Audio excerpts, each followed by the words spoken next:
Sharing concept books in the classroom can help build an inclusive community by positively acknowledging individual differences and create the impetus for open dialogue and awareness. A Button in Her Ear by Ada B. Litchfield is a book about Angela Perkins and how wearing a hearing aid changed how she perceived her world. Angela Perkins didn't always have a button in her ear. If her friend Buzzy hadn't started muttering all the time, no one would have realized Angela was having trouble hearing. Angela's parents talked it over and took her to the doctor. Her hearing was tested and she was given a hearing aid to help her hear better. You can pretend this is a magic button, Angela. With it in your ear, you can usually hear what people say even when you can't see their lips move. When she got to school, her teacher told everyone, Angela is wearing something new today. Everyone looked at Angela. Her teacher pointed out that just as Anne and Doug and John and I are wearing glasses to help us see better, so Angela is wearing a hearing aid to help her hear better. Now Angela can hear everything, but here's the special part. If I don't want to hear Buzzy talking, I press this little gizmo and turn off my magic button. Buzzy fades right out, just like that. So, a button in your ear is a good thing, if you need it. Book characters can make excellent role models for young children with and without impairments and contribute to the formulation of awareness, positive attitudes, and empathy towards disabilities. When A Button in Her Ear was read aloud to a third grade class, these were some of his students' responses. If you were Angela, how would you feel wearing the magic button? I would be happy if it helped me hear better. I would feel very upset because I think people would tease me. I would feel proud because I'm different from any and everyone else. How many of you knew what a hearing aid was prior to reading the book? 13 out of 28 students knew what a hearing aid was before reading the story. How would you treat your friend if they had a hearing aid? I would make sure that she or he was never teased. Hearing loss can be divided into two categories, hard of hearing and deaf. Hard of hearing children are characterized as having incomplete or limited access to the spoken word, either with or without augmented hearing. Deaf children have no functional access to the spoken word. There are two general types of hearing loss, conductive and sensorineural. Conductive hearing loss occurs when a blockage or damage to the outer or middle ear prevents sound waves from being conducted or transmitted to the inner ear.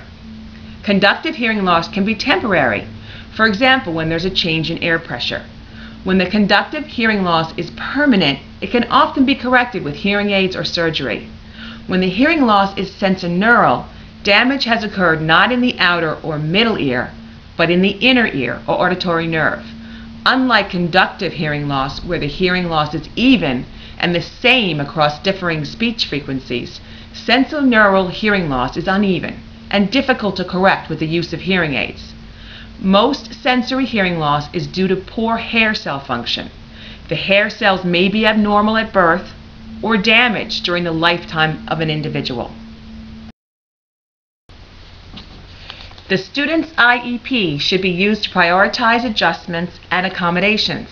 Students who are hard of hearing or deaf should be placed where they have a clear line of sight to all instruction. Their seating should be flexible so that it can be adjusted to increase physical access and or reduce distractions. The instructor should always make sure the student has understood what was discussed, repeating key terms and providing visual reinforcement of covered material. Depending on the functional hearing of the student, the delivery of instruction must be considered. Does the student need a presenter? Do they read lips? Is there too much ambient noise in the room? Can assistive technology aid the student in having a better outcome and greater access to the curriculum? Accommodations are changes made in the test presentation. or response method so that students can demonstrate what they know about the content without changing the construct of the content being measured. Modifications are defined as a change in the test or how it is completed, given, or what construct is being measured. A valid accommodation will improve students' access to the test content without altering the skill that is meant to be measured. Accommodations can be made in timing and scheduling. That's changes to when the assessment is given. Accommodations can be made in the setting or changes to where the assessment is given. Accommodations can be made in administration or changes to how the assessment is given.